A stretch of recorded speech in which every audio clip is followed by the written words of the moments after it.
오늘 봉독해드린 말씀 가지고 불쌍한 내 인생도 변화됩니다. 이런 제목으로 함께 은혜 나누길 원합니다. 지난 시간에 사람이 변화될 수 있는가 생각해 보았습니다. 하나님 얼마든지 십자가 복음 안에서 순종의 사람으로, 사명의 사람으로 우리를 변화시킬 수 있는 분이 우리 하나님이신 줄 믿습니다. 오늘은 내 인생이 변화될 수 있는가, 내 삶이 변화될 수 있는가, 특별히 병든 인생, 가난한 인생, 실패한 인생, 그 인생이 과연 변화될 수 있는가 우리가 생각하며 은혜 나누는 시간 갖기를 원하는데, 오늘 본문에 바디메오라고 하는 사람이 등장합니다. 근데 앞에 두 가지가 붙어 있죠. 첫째는 맹인이라 그럽니다. 앞을 보지 못하는 사람이죠. 오늘날 의학이 아무리 많이 발전했다고 할지라도 오늘날에도 맹인이 눈을 뜬다는 것 여전히 불가능한 영역입니다. 시각과 청각 두 가지 장애를 가지고 있었던 헬렌 켈러라고 하는 유명한 분이 있죠. 그분이 쓴 책이 있습니다. 내가 만약 사흘만 볼 수 있다면, 맹인인데 내 눈이 띄어져서 사흘 동안만 내가 볼 수 있다면, 그 책을 썼는데 간단히 요약하면 이렇습니다. 첫째 날에는 사랑하는 사람, 소중한 사람의 얼굴을 보고 싶고 산책을 나가 자연의 아름다움을 느껴보고 싶다. 둘째 날에는 밝아오는 아침 여명과 함께 밤이 낮으로 바뀌는 기적을 보고 싶고 미술관과 극장과 영화관을 가고 싶고, 셋째 날에는 평범한 일생을 보내며 기억해 두고 싶다. 그러면서 사람이 볼 수 있는 것이 가장 즐거운 큰 축복이라 그렇게 책에 썼습니다. 여러분, 반대로 말하면 볼 수 없다는 것이 가장 큰 아픔이고 슬픔이라는 거죠. 오늘 본문에 등장하는 바디메오는 앞을 보지 못하는 시각 장애인이었습니다. 거기다가 하나 더 붙어 있죠. 뭐라 그러죠? 거지라 그럽니다. 눈이 보이지 않으니까 아무것도 할 수 없겠죠. 아무것도 할 수 없으니 가진 것이 없고 가난하니 할 수 있는 일이 구걸하는 일밖에 없는 거지였다. 그렇게 바디메오를 소개하고 있습니다. 여러분, 내 인생이 슬프고 내 인생이 고단하고 내 인생이 병든 인생이라고 생각합니까? 이 맹인이며 거지보다 더 슬픈 인생이 있을까요? 근데 맹인이며 거지인 이 바디메오의 인생, 삶이 오늘 놀랍게 바뀌었다라는 거죠. 그래서 여러분, 우리 인생이 아무리 슬픈 인생이라도 충분히 바뀔 수 있는 은혜가 있을 줄 믿습니다. 그러면 우리의 인생, 고단한 우리의 삶이 어떻게 변화될 수 있을까요? 가장 중요한 것, 내가 누구인지를 정확히 알고 있어야 됩니다. 소크라테스가 유명한 말을 했죠. 너 자신을 알라. 내가 누구인지를 아는 것만큼 지혜로운 인생이 없다라는 겁니다. 여러분, 오늘 본문을 바디메오를 가리켜 맹인 거지라 그럽니다. 지금도 시각장애인이 할 수 있는 일이 별로 없죠. 근데 예수님 당시 고대 사회의 맹인은 할 수 있는 일이 아예 거의 없죠. 그래서 의례의 거지가 될 수밖에 없었습니다.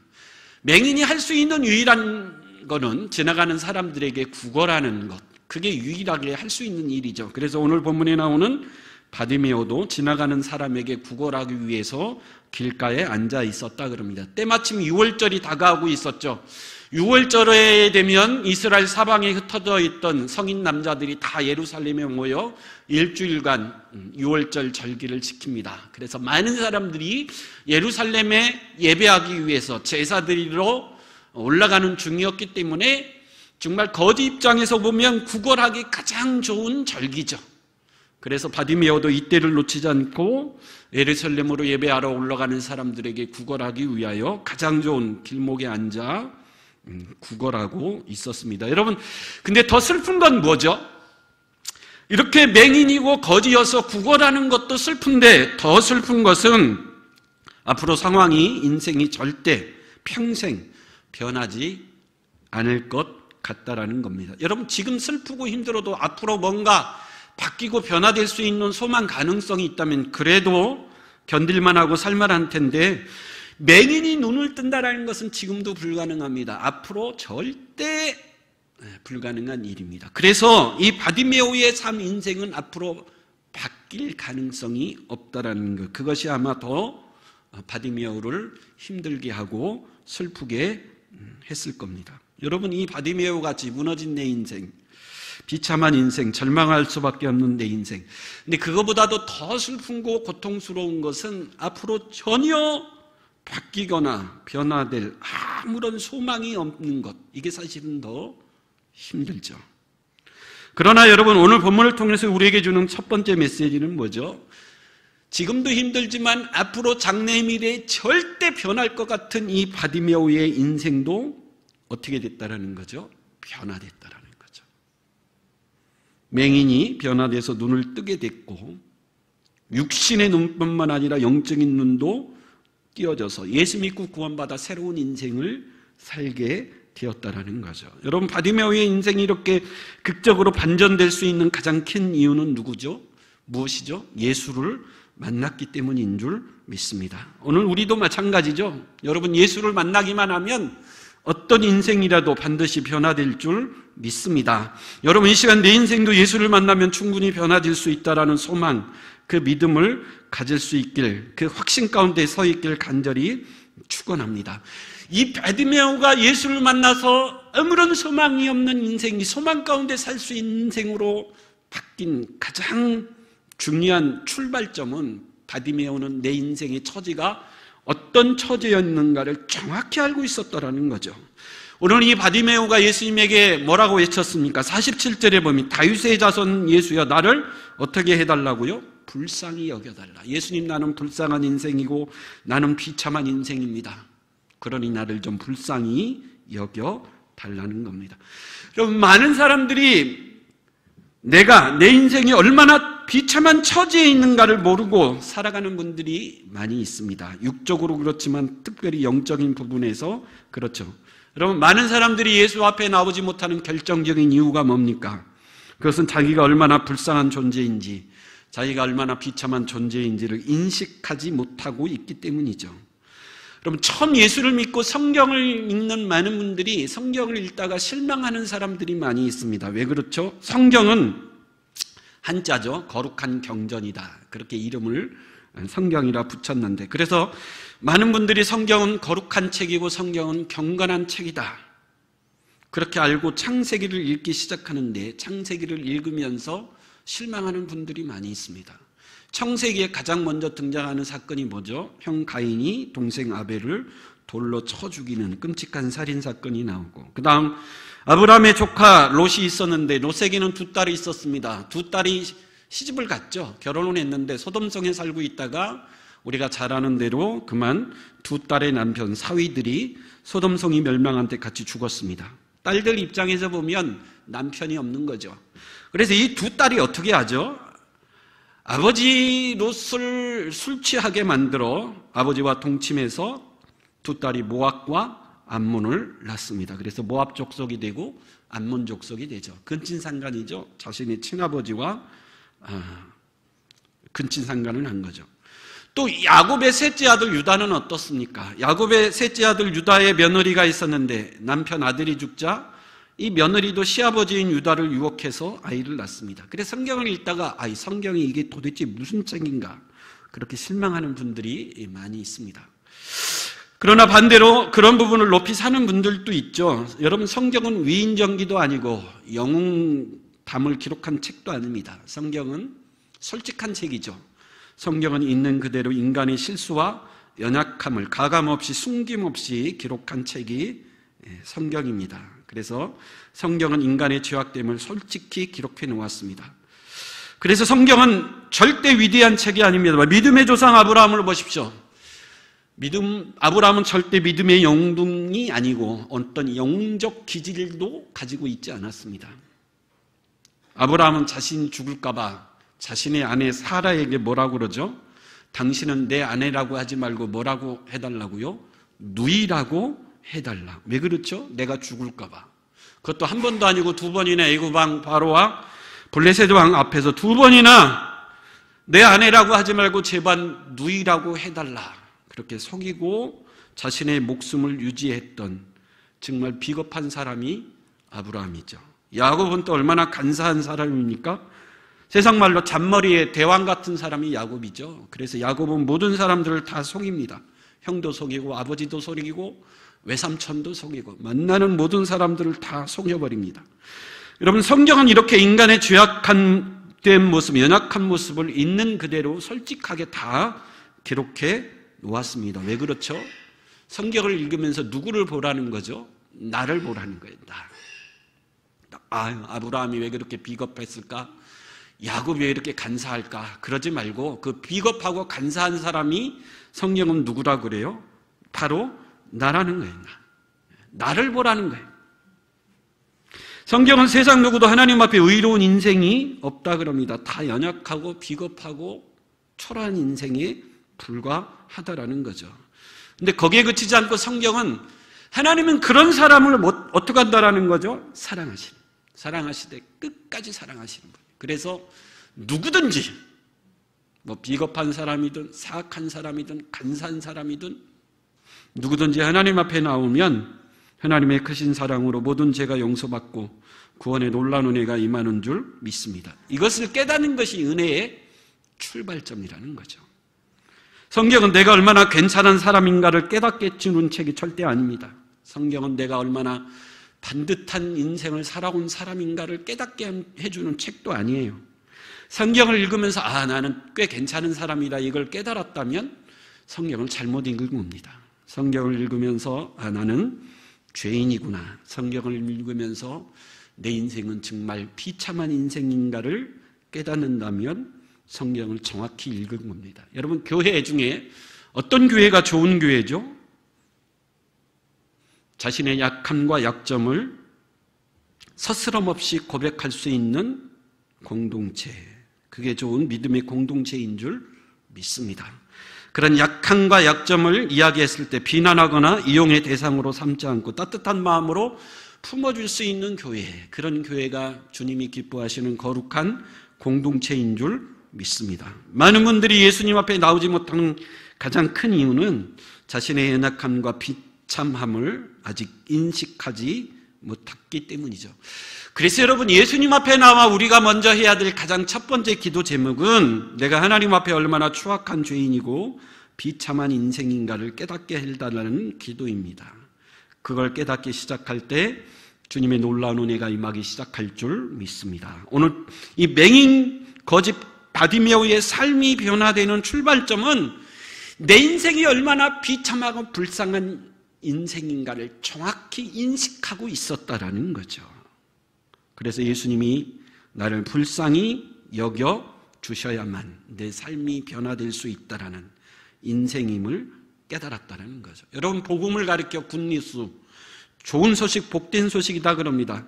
근데 이 복음은 누구에게나 좋은 소식, 복된 소식으로 들려지지 않아요. 복음은 내가 죄인이고 나는 참 비참한 인생 속에 살아가고 있기 때문에 누군가 나를 도와줘야 되는 구원자, 메시아가 필요하다라고 깨닫는 인생에게 복음은 좋은 소식이요 복된 소식으로 들려줄 줄 믿습니다.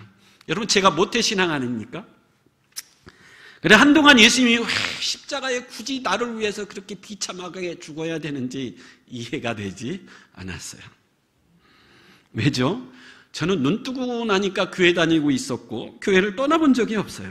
거기다가 교회를 다니면서 헌금을 유용했구나, 예배에 불성실하면 우리 어머니 되신 권사님이 어떻게 귀신같이 알았는지 항상 집에서 그때그때 매로, 내가 예배 시간에 불성실했으니까 맞아라, 그리고 매로서 그때그때 정산을 했습니다. 그래서 굳이 예수님이 내 죄를 위해서 죽어야 될 그런 이유를 별로 못 느꼈어요. 저 아이들도 보니까 제가 깨짝했을 때 5살, 8살 그랬던 것 같은데, 여러분, 5살, 8살 아이가 1시간 동안 움직이지 않고 꼬박 예배를 드린다라는 것이 얼마나 힘듭니까? 근데 개척 예배니까 사람이 없으니까 뭐 주일 낮 예배, 저녁 예배, 수요 예배, 금요 예배, 또 특별 새벽 기도까지 다 억지로 깨워서 예배에 앉혀놓으니 아이들이 견디기 힘들죠. 힘든 시간들이죠. 아이들이 좀 예배 드리다가 힘들면 돌아다니기도 하고 둘이 서로 떠들기도 하고, 근데 매의 눈으로 지켜보는 분이 계신데 누가 지켜보고 있죠? 엄마가 지켜보고 있죠. 매의 눈으로 지켜보고 있다가 그때 정산을 해요. 유아실로 꿀꺽 들어가서 내가 오늘 예배 시간에 돌아다녔으니 떠들었으니 약속한 대로 5대, 3대. 우리 애들도 뭔가 잘못하고 죄를 지었을 때 그때 어머니, 사모님 되시는 어머님하고 그때 정산을 제할했기 때문에 굳이 예수님이 내 죄를 위해서 십자가에 그렇게 비참하게 죽어야 될 그런 이유를 좀처럼 느끼지 못하는 분들. 그럼 나는 그렇게 인생을 그렇게 나쁘게 살아오지 않았는데 예수님이 굳이 내 죄를 위해서 십자가에 그렇게 비참하게 죽어야 하는가? 여러분, 그런 분들에게 임해야 될 첫 번째 이유는 뭐죠? 나는 예수님이 그렇게 십자가에서 비참하게 대신 죽어야 할 만큼 추악한 인생이라는 것을 깨닫는 은혜인 줄 믿습니다. 여러분, 거지 맹인 바디메오, 다윗의 자손 예수여 나를 좀 불쌍히 여겨 주시옵소서.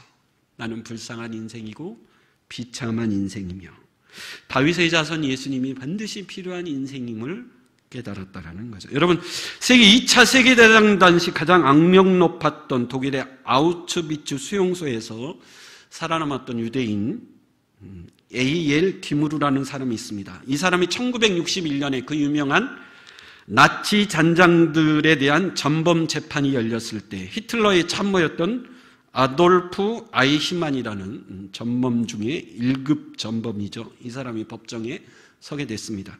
재판관이 유대인이었던 예이엘 무디에게 저 사람이 아돌프 아이히만이 맞는지 좀 가까이 가서 똑바로 보고 확인해달라. 그래서 이 예이엘 디무르가 아이히만에게 가까이 가서 한참을 쳐다보다가 그만 그 자리에서 절도한 사건이 있습니다. 한참 후에 깨어났죠.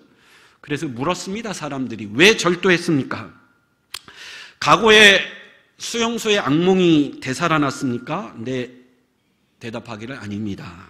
아니면 저 사람에 대한 중후신 미움 때문에 그 분을 이기지 못해서 절도했습니까? 그것도 아닙니다. 이분의 대답이 너무 충격적이죠. 내가 절도한 이유는 저 사람 아이히만을 봤을 때 너무 얼굴이 평범한 사람처럼 보였다라는 거예요. 저렇게 평범한 사람이 내 동족 유대인 그 많은 사람들을 가스실로 몰아내 죽이라고 명령한 사악한 사람이었는가. 근데 너무 얼굴이 평범했다라. 그래서 놀랐다라는 거죠.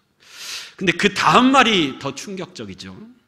그러면서 나도 저 아이히만이 될 수 있다는 사실 앞에 놀라 절도했다라는 거죠. 무슨 말이죠? 저렇게 평범하게 생긴 사람이 그렇게 악한 일을 했다면 나도 충분히 저 아이히만이 될 수 있다. 내 속에도 저 아이히만이 있구나. 내 속에도 저런 광기가 있고 저런 미움이 있고 증오가 있고 살인의 광기가 있구나. 저 아이히만을 나도 품고 있다라는 사실 앞에 놀라 절도했다라는 거죠. 여러분, 저와 여러분들 속에 이런 광기가 있고 갈등이 있고 미움이 있고 증오가 있습니다. 그런 죄악된 추악한 모습이 내 안에 있습니다. 느끼지 못하니까. 왜요? 내 안에 꽁꽁 숨겨져 있기 때문에 그렇습니다. 성경은 그걸 밝히 휘저 뒤집어 내는 책이 바로 성경인 줄 믿습니다. 그래서 여러분, 내가 진정 예수를 만나 내 인생이 내 삶이 변화되기를 원한다면 내 안에 꽁꽁 숨겨져 있는 이 비참한 죄악된 나의 모습을 직면할 수 있어야 됩니다. 그런 사람이라야 예수 앞에 나와서 다윗의 자손 예수여 나를 불쌍히 여겨 주소서.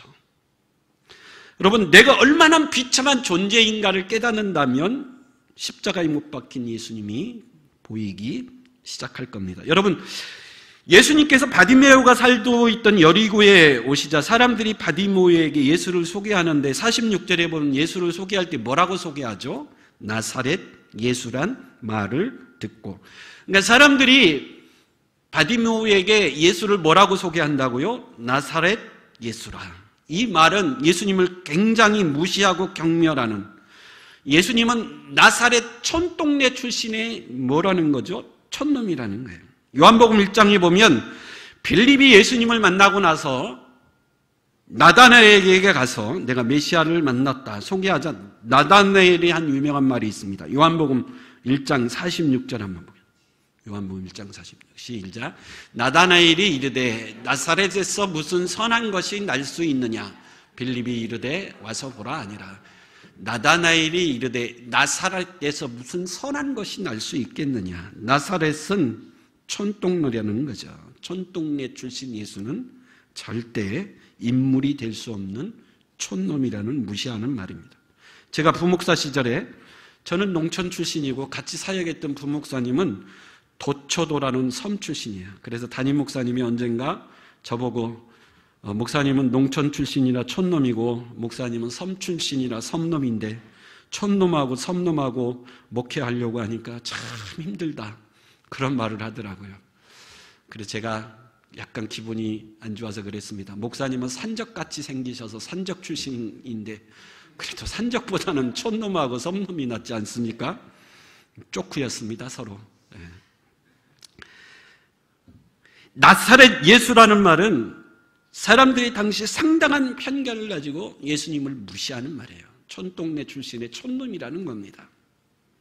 이렇게 사람들이 바디메오에게 예수님은 나사렛 예수라 이렇게 소개했을 때 그 말을 듣고 바디메오가 예수님을 뭐라고 불렀죠? 우리 47절 한번 다시 읽어보겠습니다. 47절 시작. 나사렛 예수시란 말을 듣고 소리질러 이르되 다윗의 자손 예수여 나를 불쌍히 여기소서 하거늘. 사람들은 예수님을 나사렛 예수라고 하지만 바디메오는 예수님을 뭐라고 불렀죠? 다윗의 자손 예수여. 다윗의 자손이라는 것은 예수님은 구약에 예언된 다윗의 후손으로 오실 메시아라는 겁니다. 구약에 대한 예언된 인류의 메시아, 구원자, 그분이 누구라고요? 예수님이다.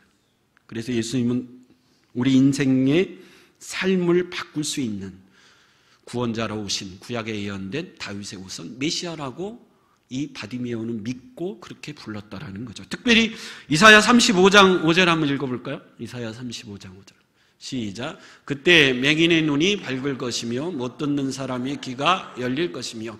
이사야에 예언되어 있기를 메시아가 오시면 맹인이 눈을 뜨고 못 듣는 사람의 귀가 열릴 것이다.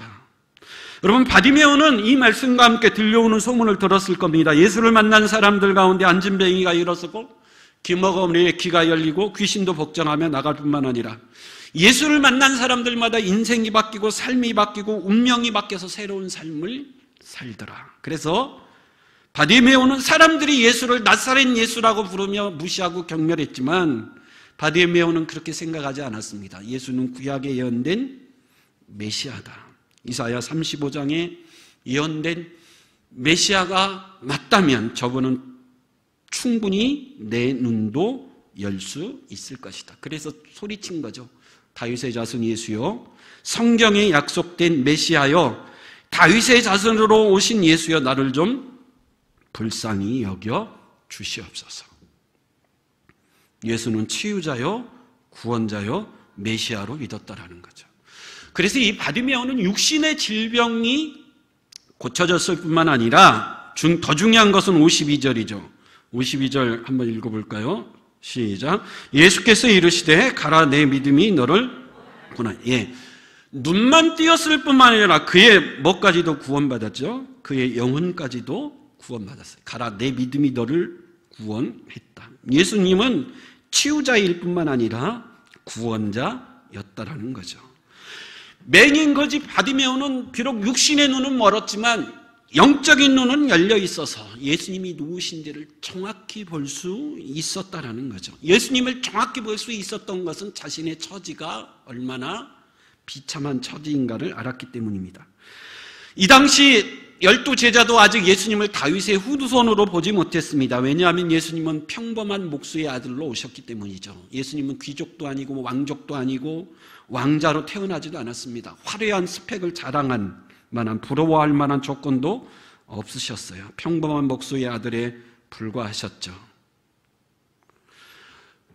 어떻게 그런 예수를 메시아로 볼 수 있었을까요? 우리 금요 예배 때 사도행전을 살피고 있는데 사도 바울이 빌립보에 가서 복음을 전하기 위해 강가로 갔는데 거기에 몇 명의 여인들이 앉아 기도하고 있었다 그래요. 그들에게 복음을 전했더니 그 여인들 중에 자주장사 루디아라는 여인이 복음을 듣고 예수의 제자가 되었다 그래요.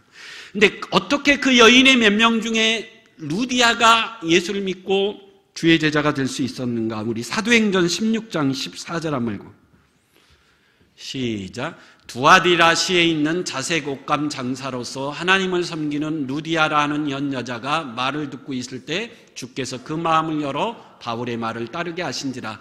루디아라는 여인이 예수를 믿고 예수의 제자가 된 것은 바울이 복음을 전할 때 성령께서 그 여인의 마음문을 어떻게 해주셨기 때문이죠? 열어주셨기 때문에 가능했다라는 거죠. 여러분, 이 시간 성령께서 우리의 마음을 여시는 은혜의 역사가 있기를 간절히 축원합니다. 성령께서 누구의 마음을 열어주시는가? 나는 주님의 십자가 앞에 서보니까 비참한 인생이구나. 그러니 나에게는 메시아가 필요하구나. 그래서 다윗의 자손 예수여 나를 불쌍히 여기소서. 이렇게 외치는 자의 마음을 성령께서 반드시 활짝 열어 변화되는 놀라운 은혜를 베푸실 줄 믿습니다. 마지막 하나 더 생각해 볼 것은 우리 50절 한번 읽어보겠습니다. 50절 시작. 맹인이 겉옷을 내버리고 뛰어 일어나 예수께 나아오거늘. 바디메오가 다윗의 자손 예수여 나를 불쌍히 여기서 그랬더니 예수님이 부르십니다. 그래서 사람들이 바디메오에게 예수가 너를 부른다 그랬더니 바디메오가 뭘 버리고요? 겉옷을 내버리고 뛰어갔다. 여러분, 이 성경 기자가 겉옷을 벗고 뛰어나는 것이 뭐 그리 대단하고 특별한 일이기 때문에 이것을 놓치지 않고 기록해 놓았을까요? 여러분, 우리가 지금은 이해할 수 없지만 이 겉옷은 당시 가난한 사람들에게 전 재산과 같은 것이었어요.